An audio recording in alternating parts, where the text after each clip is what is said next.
Hey guys, good evening. So इस workshop में we'll be talking about three small finance banks. ठीक है, three small finance bank जिन जो से फॉर एग्जांपल आज आप देखोगे कि वो सेमी अर्बन और रूरल कस्टमर्स पे ही फोकस करते हैं. एंड ये तीनों का ही अगर आप देखोगे कि पेस ऑफ ग्रोथ अच्छा है और इनका बिजनेस मॉडल भी बहुत ही तगड़ा ही है. ठीक है, सो इन तीनों का नाम आई गेस सबको पता ही चल गया है. AU small finance bank, इक्विटा small finance bank और तीसरा है आपका उज्जीवन स्मॉल फाइनेंस बैंक. तो एक एक करके डिस्कस करते हैं, लेकिन before I move on to these companies पहले एक दो इनसाइट्स के बारे में बात करते हैं कि इनके साथ हो क्या रहा है, specially AU small finance bank और इक्विटा स्मॉल फाइनेंस बैंक में. अब ध्यान से सुनिए. ठीक है, तो बेसिकली एयू एंड इक्विटस का जो लोन बुक है उसमें मेजॉरिटी पार्ट फिक्स्ड है. मतलब क्या फिक्स्ड का मतलब है कि लाइक आप जब कस्टमर्स को लोन देते हो राइट, तो वो इंटरेस्ट रेट फिक्स्ड होते हैं. जैसे एयू का 62% of the book is fixed. ठीक है, और उज्जीवन नहीं सॉरी इक्विटस का आप देखोगे कुछ 80-85% of the book is fixed. मतलब क्या, लॉजिकली सोचिए. अब बैंक्स का क्या है, बैंक्स का तो धंधा ही है आपका स्प्रेड का ना, करेक्ट. तो in a rising interest rate environment banks का कॉस्ट ऑफ बोरिंग बढ़ते जा रहे हैं. But if your majority part of your lending book is fixed, मतलब क्या इंटरेस्ट रेट बढ़ रहा है लेकिन you cannot pass on the high cost to your consumers because book fixed है. As a result of which आपका margin थोड़ा squeeze हो रहा है, निम्स कॉन्ट्रैक्ट हो रहे हैं एंड स्प्रेड कॉन्ट्रैक्ट हो रहा है. गॉट इट, यही सिंपल है अभी. तो इसी से क्या हुआ, इक्विटस और एयू का दोनों का आप देखोगे इनका प्रॉफिटेबिलिटी अफेक्ट हुआ है. मतलब इनका लोन बुक जिस रेट से ग्रो कर रहा है, इनका पैट या फिर पीबीटी उस रेट से ग्रो नहीं किया. And this is the main reason. ठीक है, सो अब आप देखोगे कि इन राइजिंग रेट एनवायरनमेंट में प्रॉब्लम इनको हुआ. अब जिनका लेट से एक फ्लोटिंग बुक है, फ्लोटिंग बुक मतलब कि जब इंटरेस्ट रेट बढ़ता है you can just pass on that cost to your end consumer, और जब रेट घटता है तो आप फॉर भी आप कस्टमर को थोड़ा बहुत मतलब वही रेट कट को थोड़ा पास कर देते हो and you can maintain your NIMS. ठीक है, लेकिन एयू और इक्विटस का यही वाला प्रॉब्लम होता है in a rising interest rate environment. लेकिन दोनों का मैनेजमेंट ने एक ही चीज कॉन कॉल में बताया कि in a falling interest rate environment इनका मार्जिन एक्सपेंशन होगा, है ना. इक्विटस का मैनेजमेंट तो बार बार हर कॉल में यही बोले आ रहा है पिछले 3-4 क्वार्टर से कि गोइंग फॉरवर्ड जब रेट घटेगा, मतलब जे आज जब रेपो रेट घटेगा तो इनका कॉस्ट ऑफ बोरिंग भी घट जाएगा और इनका कासा फ्रेंचाइज बढ़ने लगेगा बिकॉज उस टाइम पे टर्म डिपॉजिट उतना अट्रैक्टिव नहीं लगेगा, सेविंग्स और भी ज्यादा अट्रैक्टिव लगेगा. तो फिर क्या होगा, ऐसे एयू और इक्विटस को अपना मार्जिन एक्सपेंशन मिलेगा. सो ये जब देखिए यहाँ पे जो नीम कॉन्ट्रैक्शन हुआ, this is not fundamental to the company, ये इनका बिजनेस मॉडल का ही नेचर है. करेक्ट. सो आप अगर देखोगे किसी बैंक का नीम घट रहा है तो पहले आप ये भी सवाल पूछो, क्योंकि नीम घटने का बहुत रीजन होते हैं, स्प्रेड घटने का. और देखिए अगर तो मेन बिजनेस कर रहे हो स्प्रेड का, इना फाइनेंशियल्स का अपना पैसा थोड़ी होता है, लेकिन अगर आप दूसरों का पैसा लेके कहीं पे लेंड कर रहे हो और आपका स्प्रेड घट रहा है, so that's not a great sign because उससे आपका प्रॉफिटेबिलिटी आरओई नंबर हर्ट होता है. अगर मैं एयू का आरओई का नंबर बताऊं तो 12% हो गया, 12%. और अगर इक्विटस का भी देखोगे तो वो भी घट के 15%, 15% हो गया. सो दोनों फाइनेंशियल्स का आप देखोगे ROA and ROE number went down on I think on a YOY basis. क्यों? Because of the reason I just said. ठीक है, सो और बाय द वे ये सब जो मैं बोल रहा हूँ ये सब कॉन कॉल्स में डिस्कस किए जाते हैं और मेरा काम है उसको सिंपल लैंग्वेज में आपको समझाऊं ताकि आप ये फाइनेंशियल स्पेस को और अच्छे तरीके से समझ पाओ. ठीक है, तो ये वाली बात बोल दिया. ठीक है, ये एक है आपका एक ट्रेंड. दूसरा जो एक ट्रेंड मैं देखता हूं जो सिर्फ उज्जीवन का नहीं है, आप देखोगे एयू और इक्विटस का एक higher part of the book है which is secured in nature. Secured मतलब अंडरलाइन मतलब कोलैटरल है. लेकिन अगर आप देखोगे उज्जीवन का सिर्फ उज्जीवन स्मॉल फाइनेंस बैंक का बात कर रहे हैं. ठीक है, तो उनका सिर्फ 28% of the loan book he secured है, बाकी पूरा अनसिक्योर्ड है बिकॉज उज्जीवन का मेजॉरिटी बुक है आपका माइक्रो फाइनेंस में. तो उज्जीवन क्या करने का कोशिश कर रहे हैं, अगले 2 साल में ये 28% को 40% ऑफ सिक्योर्ड बुक में कर देगा. Got it. इससे क्या होने वाला है कि उज्जीवन ये बता रहे कि अगर आगे जाके माइक्रो फाइनेंस में सिक्लिकलिटी में प्रॉब्लम आए, मतलब आगे जाके फिर से सेक्टर में प्रॉब्लम आए, तो उज्जीवन को अपना मतलब उनका ईपीएस का उतना वॉलेटिलिटी नहीं होगा जो से फॉर एग्जांपल पास्ट में हुआ था. So they are very bullish on the affordable housing space, MSME space, और वो गोल्ड, आई थिंक वो गोल्ड फाइनेंसिंग भी चालू कर रहे हैं और व्हीकल फाइनेंसिंग भी चालू कर रहे हैं. ठीक है, वो शायद अगले साल से चालू होगा इफ आई रिमेंबर करेक्टली. सो इसका मतलब क्या है कि उज्जीवन का फोकस भी वहां चला गया. नाउ यहाँ पे ट्रेंड कहां आता है, आप देखोगे बंधन बैंक भी यही कर रहा है. बंधन बैंक भी उनका जो ईईबी का जो सेगमेंट है which is the micro finance part right, वो सेगमेंट को घटा रहा है और बंधन बैंक अपना कमर्शियल बिजनेस का सेगमेंट, अफोर्डेबल हाउसिंग का सेगमेंट, हाउसिंग सेगमेंट यहां पे ज्यादा फोकस कर रहे हैं. ठीक है, ताकि बंधन बैंक और उज्जीवन दोनों इस एंगल से जा रहे हैं. इक्विटा इक्विटस का by the way a large chunk of the book is already secure, तो इक्विटस का वो वाला इशू नहीं है। तो चलिए, और ये तो चलो बात हो गया, अब थोड़ा डिटेल में थोड़ा देखते हैं इंडिविजुअल कंपनीज का क्या हुआ। एयू का अगर मैं बात बोलूं तो डिसअपॉइंटिंग है कि एयू का पेस ऑफ लोन बुक का ग्रोथ घट गया, ठीक है। पहले जब एयू 1-1.5-2 साल पहले भी वो 30-35% से लोन बुक को ग्रो करता था, ये राजस्थान से चालू हुआ, एक स्मॉल फाइनेंस बैंक है।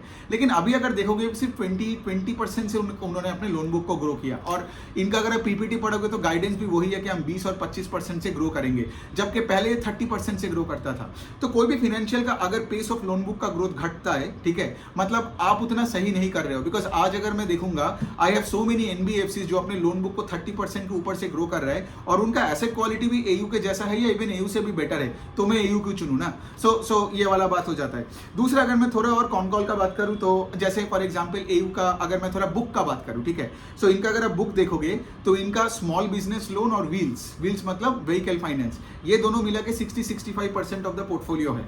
इसके बाद इसका जो आता है वो है आपका एक कमर्शियल बिजनेस का उनका एक सेगमेंट, मतलब जहां पे वो दूसरे एनबीएफसी को लेंड करते हैं, फिर थोड़ा कॉर्पोरेट्स को लेंड करते हैं, होलसेल बोरोइंग है, वो सब आता है आपका ये कमर्शियल में, ठीक है। That is I think 16-18%। और इन्होंने लेटेस्ट जो किया है वो है कि इन्होंने दो नया चीज किया है। एक तो अपने क्रेडिट कार्ड का और पर्सनल लोन का डिवीजन चालू किया, ठीक है, और दूसरा इन्होंने फिन केयर करके एक माइक्रो फाइनेंस कंपनी को अक्वायर किया।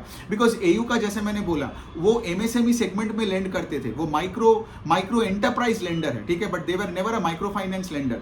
लेकिन अभी वो नया कंपनी को खरीदा, आई गेस वो अभी वो कॉम्पिटिशन कंट्रोल ऑफ इंडिया जो सीसीआई है उसके पास अभी है, वो उसके बाद जाके इनका मर्जर होगा, so on and so forth. So अभी आप देखिए, जब आप माइक्रो फाइनेंस डिवीजन खोलते हो, क्रेडिट कार्ड का डिवीजन खोलते हो, तो आपका खर्चा और बढ़ जाता है, राइट। जब आपका खर्चा बढ़ता है तो आप देखोगे cost to income ratio will go up, right. ये सेम चीज आप देखोगे, एक और ट्रेंड मैं बता सकता हूं जो आईडीएफसी फर्स्ट और सीएसबी बैंक के साथ भी हो रहा है, because those two banks are now scaling up across the country and adding new and new divisions.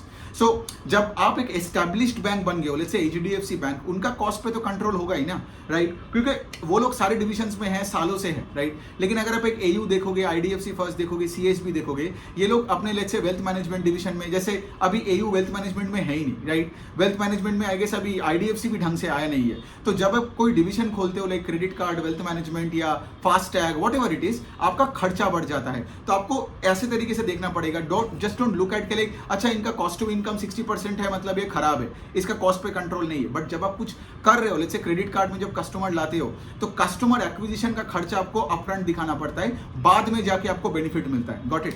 सो ये बन जाता है बात। और दूसरे साइड जैसे मैंने बोला, राइट, बिकॉज ऑफ के निम का contraction of because of high interest rate and AU का फिक्स्ड बुक है 60-65% ऑफ द टोटल बुक, तो इसलिए आप देखोगे एयू का आरओई का नंबर भी अभी घट के कुछ 12% के आसपास हो गया, which also I don't like. Because अगर मैं 12% दे रहा हूँ एक स्मॉल फाइनेंस बैंक के लिए आरओई के लिए, और उसका पेस ऑफ लोन बुक घट गया, it's not a great business deal for me, ठीक है। अब हम थोड़ा बात करते हैं इक्विटस स्मॉल फाइनेंस बैंक और उज्जीवन में, ठीक है।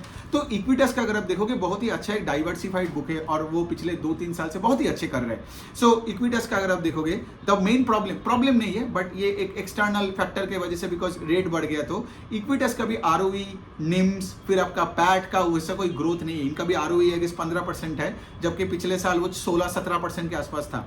Now why did the ROE number come down? Because of निम कॉम्प्रेशन। निम कॉम्प्रेस होता है तो आरओई सब कॉम्प्रेस हो जाता है ना, बिकॉज इनका पैट का growth is not at par with AUM का ग्रोथ। इक्विटस का अगर आप लोन बुक का ग्रोथ में बोलूं तो I think it's 30-32% on YOY basis, लेकिन इनका पैट का ग्रोथ मतलब profit after tax is only 15%। इसका मतलब कि ऑपरेटिंग लेवरेज नहीं है, इनका फिक्स्ड कॉस्ट पे उतना कंट्रोल नहीं है। लेकिन फिक्स्ड कॉस्ट पे कंट्रोल कैसे होगा in a rising interest rate environment, जबकि आपका 85% ऑफ द लोन बुक है आपका फिक्स्ड एसेट्स में। अब अगर मैं इक्विटस का बात करूं थोड़ा सा उनके सेगमेंटेशन पे, तो इनका जैसे vehicle finance, small business loan, micro finance, affordable housing में ये सारे सेगमेंट्स में है, and of course catering to the semi urban and the rural people, right. और इनका अगर आप देखोगे निम्स भी 9% है, घट के भी निम्स अभी भी 9 नहीं है, सॉरी, अभी 8.2-8.3% था। एक साल पहले निम्स था 9% जब इंटरेस्ट रेट कम था। Got it. सो बेसिकली इनका भी वही सीन है। और अगर आप सेगमेंट भी देखोगे ना, सारे सेगमेंट का अच्छे कलेक्शन एफिशिएंसी है, सारे सेगमेंट का एसेट क्वालिटी अच्छा है, और सारे सेगमेंट ही ग्रो कर रहे हैं at a good pace. Like micro finance का segment I think grew 32%, 40%, affordable housing 30%। So Equitas का कोई प्रॉब्लम नहीं है। और मैनेजमेंट ये भी बोलता है कि लाइक देखिए इतने सब कुछ के बाद भी हमारे ROA number is consistently above 2% for the last few quarters and the ROE is still at 15%। और इनका मैनेजमेंट का जो गाइडेंस है ना कि हम 25 से 30% से ग्रो करेंगे, they are always like out doing what they are promising. ठीक है, तो मुझे ऐसे मैनेजमेंट अच्छा लगता है। जैसे AU का पहले 30-35 था, अभी 20 हो गया, लेकिन इक्विटस का मैनेजमेंट है ऑलवेज सेड हम 25 और 30% से ग्रो करेंगे and they are doing those things accordingly. ठीक है, यही वाला पॉइंट हो गया। अब तो और तो कुछ है नहीं। जैसे उनका थोड़ा सा स्लिपेजेस बढ़ा, कॉन कॉल में उन्होंने यही बढ़ा। स्लिपेजेस मतलब के लिए जो इंक्रीमेंटल फ्रेश लोन्स थोड़ा बढ़ गया from last to this quarter. क्यों बढ़ा? बिकॉज अब देखोगे Equitas is a Tamil Nadu based small finance bank. तो तमिलनाडु में अगर आप देखोगे चेन्नई में बहुत फ्लड वर्ड हुआ, ठीक है, उसके वजह से 7-8-10 दिन के लिए अपना जो कस्टमर्स उनका बिजनेस अफेक्ट हुआ, तो कलेक्शन थोड़ा अफेक्ट हुआ, तो इनको थोड़ा प्रोविजन और स्लिपेजेस को बढ़ाना पड़ा। But again having said that Tamil Nadu का फ्लड भी हिस्ट्री हो गया। मतलब ये तो चलो दिसंबर का आई गेस हम बात कर रहे हैं, नवंबर दिसंबर का बात कर रहे हैं, तो अगले क्वार्टर में कोई तमिलनाडु का फ्लड का इशू नहीं आएगा।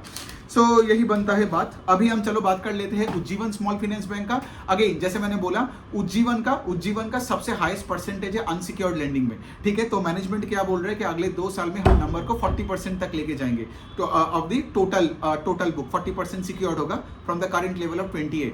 अब उज्जीवन का भी अगर आप देखोगे अभी 27% से लोन बुक ग्रो किया है, उनका निम्स भी क्वाइट कंसिस्टेंट है। और तीसरे साइड में अगर मैं बात करूं उज्जीवन का कुछ और चीजें, वो है कि लाइक अभी ये लोग भी जैसे मैंने बोला सिक्योर्ड एसेट्स में, तो वहां भी ये लोग वो गोल्ड लोन, व्हीकल लोन सब में नया नया घुस रहा है। So Ujjivan is trying to get into places जहां पे AU और इक्विटस का ऑलरेडी एक स्ट्रॉन्ग होल्ड है अपने ज्योग्राफी में, तो वहां पे देखना पड़ेगा। जैसे AU में हमें देखना पड़ेगा गोइंग फॉरवर्ड के वो जैसे ये फिनकेयर जो ये, क्योंकि AU का भी माइक्रो फाइनेंस में था ही नहीं, ठीक है, तो हमें देखना पड़ेगा कि वो माइक्रो फाइनेंस को कैसे डील करते हैं, because they have never had experience in MFI। जैसे उज्जीवन को भी हमें देखना पड़ेगा ये व्हीकल लोन, गोल्ड लोन, इनको कैसे संभालते हैं, राइट। लेकिन आज उतना कोई प्रॉब्लम्स है नहीं। जैसे कलेक्शन एफिशिएंसी अगर मैं उज्जीवन का टोटल बुक का बात करूं, collection efficiency of the book without arrears 99% के आसपास है। 99% कलेक्शन एफिशिएंसी मतलब अगर 100 रुपए आपको मिलने वाला है उस महीने में, उसमें आपको 99 रुपीज मिल रहा है, इंटरेस्ट और प्रिंसिपल जो भी हो, ठीक है, जो आप कैलकुलेशन किए हो कि आपको 100 रुपए मिलना चाहिए तो 99 मिल रहा है। Collection efficiency above 98% is a good number. So यही बनता है बात। और दूसरे साइड में मैनेजमेंट ने गाइडेंस में ये भी बोला कि लाइक हम आगे जाके भी 25% से अपने बुक को ग्रो करेंगे and the micro finance segment remains resilient. Because क्या होता है ना, जब कोई मार्केट में, जैसे अभी आप देख रहे हो कि मार्केट नीचे जा रहा है, ये हो रहा है, सारे स्टॉक्स गिर रहे हैं NBFCs में, तो लोगों को इमीडिएटली क्या लगता है कि शायद माइक्रो फाइनेंस में प्रॉब्लम आ गया, बट कोई प्रॉब्लम नहीं है। मैं आपको बता सकता हूं क्योंकि इक्विटस का भी माइक्रो फाइनेंस का डिवीजन 32% से ग्रो किया, इस उज्जीवन का भी 25-30% से ग्रो किया। और ये सारे क्या बोल रहे हैं, ये सारे यही बोल रहे हैं कि आगे भी इनको कोई प्रॉब्लम दिखा नहीं। अब हमको Q4 में कॉन कॉल में देखना है, राइट, कि मैनेजमेंट उस टाइम पे क्या बोल रहा है, बिकॉज लेटेस्ट इंफॉर्मेशन के अनुसार, because when you have read the con call and the PPT and you know thought about their guidance, thought मतलब क्या है, मतलब जो गाइडेंस दिया है, सो फार ऑल इज गुड। हमेशा क्या होता है ना, मार्केट का कोई फॉल के साथ हम कुछ भी कहानी को लिंक कर देते हैं।